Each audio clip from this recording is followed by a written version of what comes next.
Well, I guess it calls a special video because I'm trying to do a valve check on this Beta 390. I thought I was good, so we're in 6th gear.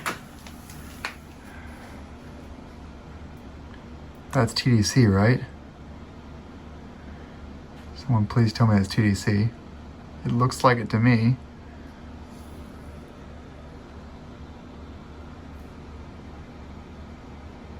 Right? And the valves are both facing up on both intake and exhaust. Right? So they should be on both intake and exhaust. The valve clearances are supposed to be, I think, like on the intake side, 0.010 to 0.175. I think I'll put the overlay here. I can only get 0.006 into these. So you can see here, I'm going to go in from this side.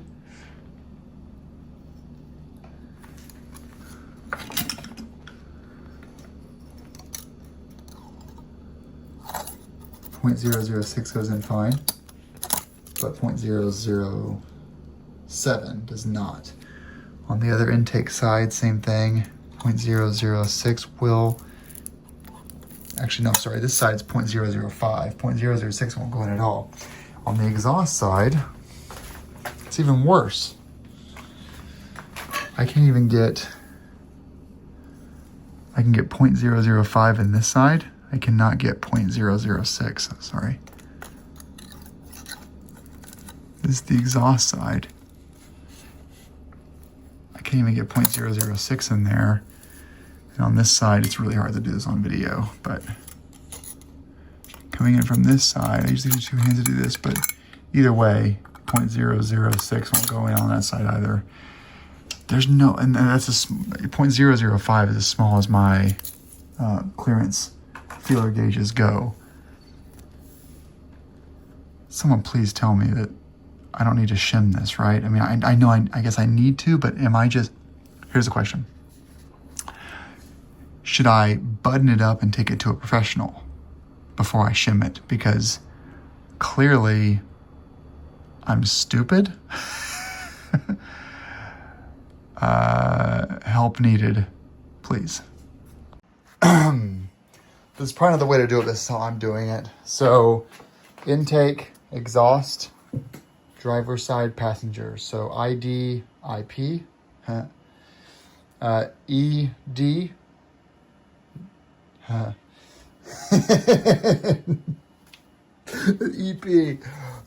This is how we did it. So those are our measurements we took. So for intake, we got 0.007 and 0.005. Exhaust, 0.006 and 0.006. So obviously they're not in spec. Oh, I should print out spec. Hold on, let me put spec in here. 1 second. Okay, this is spec. 0.10 for intake to 0.175. Exhaust, 0.125 to 0.2. So next step, based on me reading the service manual, is we need to remove 7 bolts. 1, 2, 3 on this side, 4 on the other side. They're different sizes, so keep these 3 and those 4 together.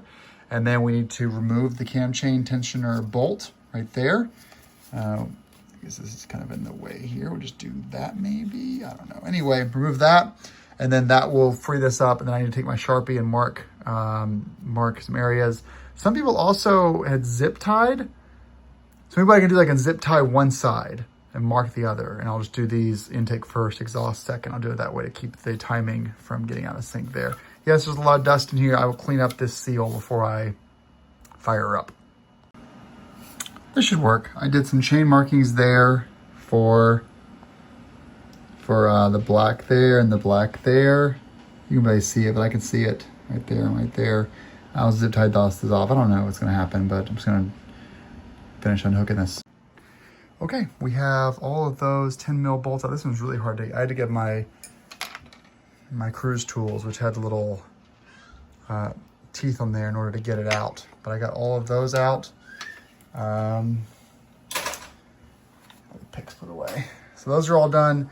We have our cam chain tensioner adjuster is out. So I basically put all the bolts like this, the ones closest to me, driver's side here, passenger side here, with this piece here, which is the chain tensioner, as well as the carrier. So I'm gonna do the intakes first. I had gloves on, but I don't know where they went.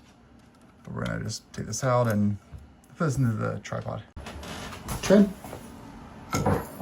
So get that out of there. We're gonna have to remember that we were at TDC in here. So let's look at the intake cam here for wear. So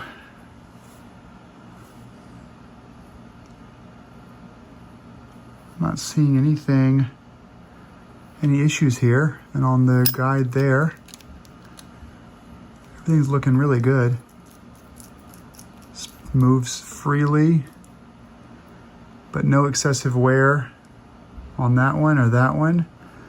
Look at the chains, everything, I mean, the cam teeth, it's looking good. All right, so intake is good. I'll clean this off, obviously, and I'll put it away, but intake's looking nice. With the wear on the guide pieces there, no excessive wear there, which is really nice. Look at the other side. The cam sits on. Yeah, same. It feels smooth, no scorching. Looks good in there, actually. Lift these valves now. I'm gonna my magnetic thingy out and grab these shims. Okay, so we have our first measurement is 0.007 was what we got from the feeler gauge. We are zeroed out. So we're gonna take this here, stick it in there. We're at 2.5 on this one. Again, zeroed out.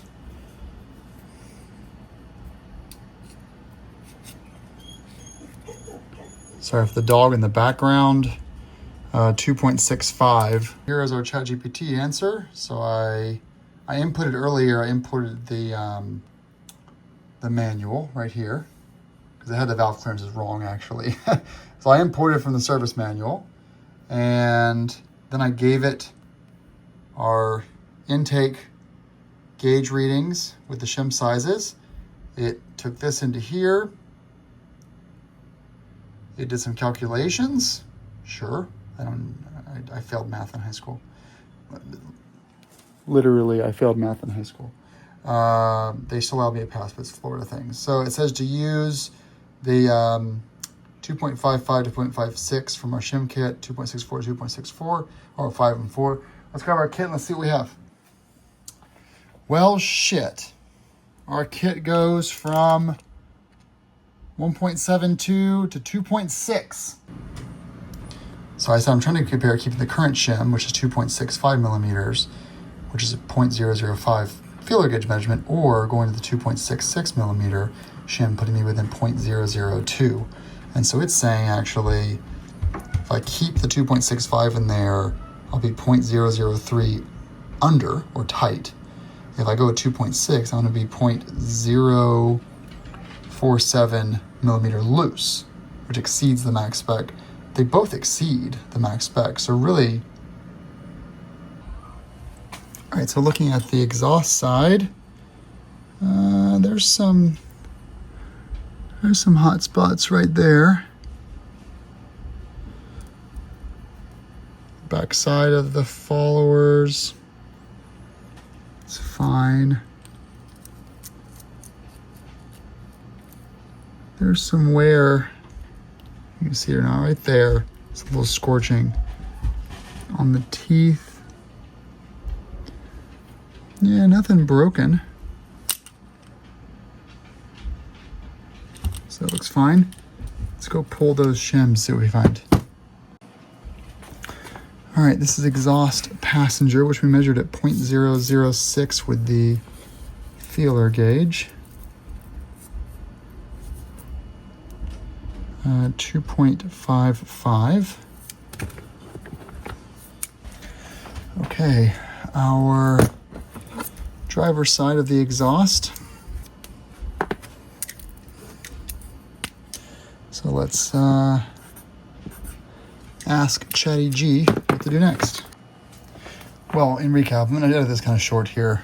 I didn't understand these actually were in spec, because this converts to being fine. So, well, this one this is in spec, so I didn't need to do that one. This one was not in spec, so I changed it from a 2.5 to 2.56, which I had. For this one, these two actually are in spec, because 0.006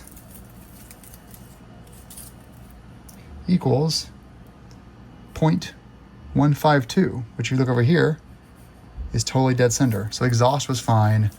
Intake was actually fine, because 0.05 is 0.127. No, sorry. Yeah, 0.05 is 0.127, which is totally in spec for intake. So this one's good. I put that old one back in. I put the 2.6 back in. Oh, sorry, 2.65 back in. But for this one, I did move to the 2.56 because that was out of spec. Right? 0.07. Well, 0.178. So that put me back into, it moved me over to be dead center, which is fine. But yeah, so I didn't actually need to do much. These valves were fine. I did more than I had to do without realizing it.